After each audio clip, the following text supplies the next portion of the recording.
Jim Klauck on the Beach Money Podcast. Hopefully, you're having a beach money day. That could mean that you may be sitting on the beach, walking on the beach. Maybe you're in the mountains. Maybe you're just sitting on your couch reading a book. Whatever beach money means to you. Jordan Adler brings this program to you each and every week with my help. He's asked me to host the program, and this is a fantastic opportunity for me to get to know Jordan's inner circle, who he spends a lot of time with, the people he respects, and other associates in his inner circle. Jared Yellin, welcome to the program. How are you? Honored to be here. Love what you're doing with Jordan. I love Jordan. I'm excited to add some value to your wonderful community. Yeah, thank you so much for being here. I know you've known him for some time. Why don't you tell us a little bit about the history with you and Jordan Adler? Yeah, I'm happy to. So years ago, I launched a company called Synduit. It's a marketing software for small business owners. And the first industry we launched in to stabilize was the chiropractic profession. I have a lot of relationship capital there with leaders in the industry. And that was my entree into stabilizing this now rather profound software solution. But after chiropractic, I had this goal of getting to 10,000 users quickly. And I started to do a pretty extensive analysis of where could we launch next to get that kind of volume. And I mean like fast. And the industry that stood out as the most likely to create that outcome was the network marketing profession, which I knew nothing about at the time. So I started just doing a lot of research, reaching out to leaders of companies that I just found within my research. And literally every single person I spoke with, when I asked them one question, which is who's the guy or gal that is the industry? Like they are the poster example of what's possible in the industry. Every one of them said Jordan Adler, and I didn't know Jordan at the time. So I ended up going on Facebook and just messaging him and saying, hey, Jordan, everybody that I've met in the profession, all of your friends have said, you're the guy. I just want to understand how you've done it. So we had a really nice conversation. I learned more about him, what he did to get to the point where he's at, impacting literally millions of lives, both in the direct selling industry, as an author, as a consultant, and we just became really good friends. And there was no business relationship between us other than I had deep levels of respect for how well he lives with integrity.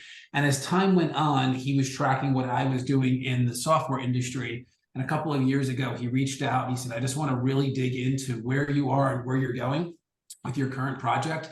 And he made an investment at that point to become one of our shareholders inside of Project 10K. So one thing I've always said about Jordan is that he is the single most intentional person I have ever met in my life in the space of human connection. 100% of the people that he has introduced me to, with no agenda whatsoever, something has come from it. And I just have the deepest level of respect for people that bring intentionality to whatever they do. And he brings immense intentionality to relationship capital. I agree. Jordan is a great connector. He really cares about people, and he knows that in small business, as an entrepreneur, as a solopreneur, your value really are your connections, right? And so it's really important to have them. But what's really great though is someone like Jordan who's able to match up people. He matched us up for this podcast. For instance, he felt you would be great on the podcast, obviously felt you and I would be a good connection to talk about what you do. And it really goes back to network marketing, doesn't it? It goes back to being able to connect people, and it is a process over time. And you and I have similar stories as to how we met Jordan. And once you meet Jordan Adler, by the way, if you don't know who he is, once you meet him and he brings you in, you will be part of his world. And I'll tell you one thing. I read a study a long time ago that said you can only have so many close connections. It's in the hundreds. It's not in the thousands or 10,000s. Jordan Adler somehow has been able to go outside that ring. Yeah, I've seen it too. We spent quite a bit of time together now as well. And the depth that he has with me, he has with most people, which is just a testament to how much he cares and how serious he takes that asset, which are relationships. And I applaud him for it. I mean, the industry of network marketing, I've personally been involved. I've supported a lot of companies just as a as a vendor to those companies in the software space. But the industry has evolved so dramatically with how leaders are now building their businesses. And the one thing Jordan has done is he has just stood firm on the foundation of what it takes to build a viable business in the network marketing industry, which is caring about humans. And there's nothing other than that within Jordan. Like, he has built an empire truly by caring about each individual person that he supports. And it was interesting. The other day, he reached out. He asked if our company would just set up an account with send out cards, because that's something that we need. Like, we send cards to our shareholders and our founders and things like that. And I'm like, yeah, of course we'll set it up. So we set up the account, and he onboarded the person on my team. And I'm like, this is so Jordan. Like, he definitely didn't need to do that. Like, we're a software company. We have very agile people. And he got on a phone call with the person, onboarded them, explained how to work, helped them send out their first card. And that's the level of attention that he puts and intention that he puts on relationships. And it has gone a very long way for him. And that's the reason that he has so many people that just deeply care about who he is in their lives. He is certainly one of the top people in the industry, literally in the business he's in and send out cards. He's way at the top. Everyone knows who he is, but he's not one of these people at the top who won't talk to the little people, right? Everyone is an important person in Jordan's life, and that's really important to know. So if you're watching this and you don't know who Jordan is, get ready, Jordan. You're going to get a bunch of friend requests here. Reach out to him on social media, and I'm sure he will respond back to you. Now, you, like Jordan Adler, didn't start off great with your business ventures. I know Jordan, it took him a very long time to become successful. People think people are an overnight success, and they'll say, no, it was 30 years in the making. And I know his early on endeavors in network marketing didn't pan out. But his last one really has panned out with send out cards. You have a similar story, right? You've learned a lot, and now you want to help 10,000 other tech companies. Tell us about that. So I realized really early in life that I was completely and utterly unemployable. So I never tried, and I went all in on entrepreneurship. And I've had a pretty solid run for the past 18 years with some beautiful learning experiences sprinkled throughout. I'm what you call a non-tech tech founder. So what that means is there is not an engineering bone in my body. I know how to write marketing copy, and I really know how to sell. And somehow, some way, I did everything that you could conceivably do wrong while building a B2B SaaS platform. SaaS is software as a service, but I landed on my feet, and the company is relatively successful today. But I'm kind of the poster example of what you shouldn't do. So many years ago, I had this idea for marketing software for small business owners. And I approached a few of my friends that are already in the software industry. And I said to them, where should someone like me go with an idea like this? And they said, Jared, you have to hire a really strong MarTech, marketing technology, software development firm. There's one in Boston that we've previously worked with. They're the best. We'll introduce you to their founder. It's a big firm, so you really do want to speak with them. So I ended up speaking with the founder. We really hit it off. And he said to me in that first meeting, here's how we work. It's a $25,000 fee to engage our company. I will assign a product manager to you for 2 months, and they're going to assemble the most comprehensive statement of work you've ever seen. And then you can go and shop it around. And if you choose to hire us, you don't have to, but if you choose to, we'll roll the $25,000 into your first invoice. But here's what I want to do for you. I really believe in where you're going with this. I want to waive that fee, but don't feel obligated to hire us. I just want to know that I contributed to the foundation of your success. So I took him up on this very gracious offer. And on day 61, I couldn't fathom going anywhere else because they just knew so much about this vision. So I'm like, you're it, or I'm going to hire you. What is it going to take? And they said 10 months and $750,000 to build the first version of this vision. And my challenge at that time was I was relatively young, and I was pretty well capitalized because I had an exit right when I graduated from college, and I was running a very lucrative marketing agency. So I figured I'm just going to self-fund this. I really believe in it. Let's get it going. So I did, and the 10 months and $750,000 turned into over 2 years and over $2 million. And then at the point of launching, I learned a term that I did not know then, Jim, I'll now never forget, which is called technical debt. And what that means is the engineers had cut so many corners, it's inevitable the platform will implode. It just comes down to when. And my when, unfortunately, was at launch. So I had to make this hard decision, which was abandon the vision or abandon 2 years and $2 million and start over. And I could not fathom abandoning the vision because I just so knew there was a need in the market for the solution. And I also knew how to bring it to the market. I just needed someone to build it. And I was apprehensive at the same time to burn my hand on the stove for a second time. So I did this exercise where I said, okay, it's clear what I've lost, which is time and money. Whenever you lose something, you gain even more if you're willing to shift your focus to what you're gaining. So I'm like, what did I gain? And what I gained in that moment has been the catalyst for the rest of my career, because it was an understanding that you can't outsource software development at that early stage. Somehow, some way, you have to build your own team of engineers who shares your values. It's non-transactional. They either have ownership or they see a path to ownership. And I couldn't figure out how to do that with outsourcing. So my fanatical focus became building my own team of engineers, but I was smart enough to know I had to find a strong CTO. So I was living in North New Jersey at that time, and there was a gentleman in my town that was a sought after CTO. I did not know him, but people heard I was searching. They introduced us to one another. We really hit it off. And after about 4 months of vetting one another, I gave him an economic offer he just couldn't refuse. And he joined me the next day. And we started building our own team of engineers in the US, in Canada, and then also in India. He was originally from India, so he had relationships, but more importantly, he just knew how to find the kind of talent that we needed. So we were finally on track. In 2017, I set up a company in India just to provide a better quality of life to our current team and to get more and better talent. And that was my catalytic move for that business, which is called Synduit. It's a marketing software for small business owners. We've since scaled to tens of thousands of users across 30 industries. But the magic of the story, and this is really the turning point for me to try to help other people do what I just did, it happened about 3 years ago when I woke up one day and realized I'm officially obsolete at Synduit.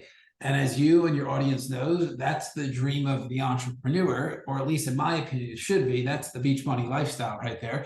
So I was very excited about the accomplishment. I was just assessing, what am I going to do next? I was 35 years old at the time, 2 young kids. We just had our third recently, happily married, with a very nice lifestyle. And I realized for me, the next chapter, it had to be my moonshot. I had to do something that would completely shake up the world, or I was going to go down trying. And as I started digging into that, Jim, I did this exercise. I recommend that everybody does this. I call it a life audit. And what I was auditing was opportunity cost. Because when I went all in on Synduit, I went all in on Synduit. And I said no to anything that could remotely distract me, even things that may have eventually been bigger than Synduit. I wanted to revisit what those things were. And I found this consistent theme over those 5 years, which is every single month, I had at least a dozen, and some months even a few dozen, entrepreneurs pitching me their software ideas, concept phase only, or engineers showing me their minimum viable products. And they found me because I'm pretty active and accessible in a few different communities, but they were pitching me for 2 distinct reasons. One is I'm the non-tech, now tech founder that somehow pulled this off. And more importantly, I built the infrastructure they were going to eventually have to build for themselves. I own my own software development firm. I have my own marketing agency. I figured out business development, and I have operations completely locked in. And they really wanted my feedback. And as I'm sure you can imagine, nearly every idea and MVP was completely ridiculous and not viable. But there was 12 of them over those 5 years that were epic. And I told each of the entrepreneurs and the engineers, I said, listen, I don't have a crystal ball, but if I was you, I'd be pursuing this. Like, you're onto something. And every time I would say that, their immediate request was, will you do it with me? And unfortunately, I had to decline because I was very focused on Synduit. And then they would say, okay, but we at least use a portion of your team, which I'd really declined because we were really focused on Synduit. So 3 years ago, when I was sitting there thinking to myself, what's my next move? I figured, let me call these 12 entrepreneurs. Maybe I can help 1 or 2 of them get to where they want to get to faster. And what I learned was so disheartening. 11 of the 12 did literally nothing from that conversation going forward, which in my opinion means they're going to die with their greatest song inside, because these were really good opportunities. And 1 of the 12 tried, but they had the same experience I had. They just didn't rebound. They lost over $300,000 to a software development firm and said they would never do it again. And in that moment, I realized my calling is to help 10,000 entrepreneurs go from napkin to exit, which led to the birth of Project 10K. That's an amazing story, and it's an amazing opportunity for individuals who have this little nugget that can grow snowball to something important. And so as you were talking, Jared, I was thinking, it's kind of like if I have a unit in a business, a small business unit, and this may be a little more mature than some of the people that come to you, but I want to franchise it, but I don't know anything about franchising. So I need to work with someone who knows how to take the one unit and multiply it. It's similar to that, isn't it? It's a great example. So our traditional, what we call co-founder, is a mature professional coming from an industry. So maybe they're like Ron Nussbaum, our founder of Builder.coms, who was running a 8-figure construction company and then realized that the construction industry has this massive inefficiency when it comes to communication between the contractor and the homeowner, which led to the birth of Builder.coms. Or maybe it's like Tiffany Middle, our co-founder of a company called Utility Ranger, who realized that smaller multifamily real estate investors really had a hard time with utility management within their investment property. So the point of it is our founders are people that have come from an industry. They've identified an inefficiency in the industry. They know the industry. They are the end user to the eventual solution that we create together. They come through our process, and then we do extensive due diligence to ensure 4 things: right person, right idea, right market, right business model. There's a ton of nuance to that, but when that is present, we will launch a business with that entrepreneur. So it's the same premise, but very specific into the inefficiencies within industries. There happens to be tens of thousands of inefficiencies within industries. So there's no shortage of opportunity for us. What's unique about what we've built is we have unmatched human infrastructure. So we truly become a co-founder in these businesses. We are the engineers, the product managers, the marketers, the business development specialists. We are the team doing all the back office operations, from accounting to bookkeeping to legal to investor relations. So we've just built really unique infrastructure with the goal of eliminating suffering in early stage tech. The darkest period of my life was when I attempted to do this by myself, because I'm non-technical and I had no one to go to ask, is this normal? Like, should my invoices be $100,000 a month, sometimes $200,000 a month? Like, I feel like there's no progress being made, but I'm told that there is. Like, I had nowhere to go for a trusted source of information. And once I made it, and we have this very viable business called Synduit, I realized that most people, they won't even have the courage or the resources to start. And if they do, most likely they're going to end up in what I call the Bermuda Triangle of entrepreneurship, which is where most great ideas, specifically software ideas, land. Because if you don't have the right people around you, you can't pull off launching a tech company. It's not something that you can do by yourself. This sounds like Shark Tank tech version. I can picture you, right? I can picture you on the panel. And when it comes to someone who walks in onto stage with this morsel of a tech idea, you're that shark who says, we have everyone there, just like Mark Cuban has built all, his team, and they bring in these companies, right? Is it similar to that, where you same concept, and realize everything that's on Shark Tank, every company that every one of you currently use that you can't imagine living without, every one of those things started as a concept written on a piece of paper. Like, you can't bypass that step. That's the origin of everything. Like the greatest companies of all time, the Ubers of the world, the Googles of the world, the Apples of the world, the Facebooks of the world, they all started just as an insight, as a concept. And then there was enough people that galvanized energy around them to turn these companies into empires that we can't live without today. Well, that's what we're motivated doing, is catalyzing those ideas, providing a safe place for them to get brought to life. And we're not necessarily looking for each of these individual companies to become the next billion-dollar exit. I'm sure we'll have plenty of them. But what we're really focused on is what no one else seems to focus on, which is what we call the singles and the doubles, the businesses that we can build, scale, create free cash flow. So we're actually paying out dividends to shareholders and to founders as we're going towards an exit. Because one of the things that I've learned is there's this huge industry called venture capital. And venture capital is for a fraction of a percentage of accredited investors. And the reason for it is because most people can't withstand 7 to 10 years of C return. They can't even imagine putting $250,000 into something and literally getting nothing back for a decade. So that's a fraction of the people that are able to invest. Whereas most people are looking for things that create cash flow. So that's why they invest in multifamily real estate, because in multifamily real estate, you have tenants that are paying you rent. So you're creating cash flow. So it feels like your money's working for you, which it is, but you're not going to get oversized returns in multifamily real estate. It's just a more stable investment for you. So I've always said, why can't you have it both ways? Why can't you run capital efficient software companies that are paying out cash flow to shareholders while simultaneously benefit from the multiples that exist in tech? And that's exactly what we're doing at Project 10K. So you're going to not just have 10,000 tech companies, you are going to make thousands of millionaires. I know you didn't want to talk about the money side. Yeah.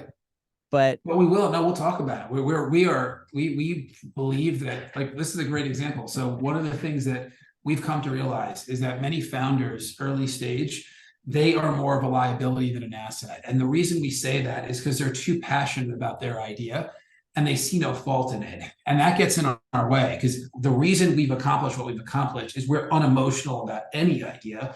All that we care about is the data. And for us, the data that matters is cash flow. And it's not that we're ruthless capitalists, but if the company isn't making money, it's not doing any good in this world. So we really measure that very seriously. So we intend, and we won't stop at 10,000 companies. Like, that's when it got easy. So this will go on forever. This is a legacy play, not for me, but for generations and generations to come, to have a safer place to bring their tech ideas to life. But we are motivated to produce, tens of thousands of millionaires over the next few hundred years, leveraging what we've built here, which is a process and system that is completely repeatable to turn a concept into a cash flowing asset, reducing risk for all parties that are involved, and increasing the chance of generating free cash flow, both for the founder and the shareholders of each individual company.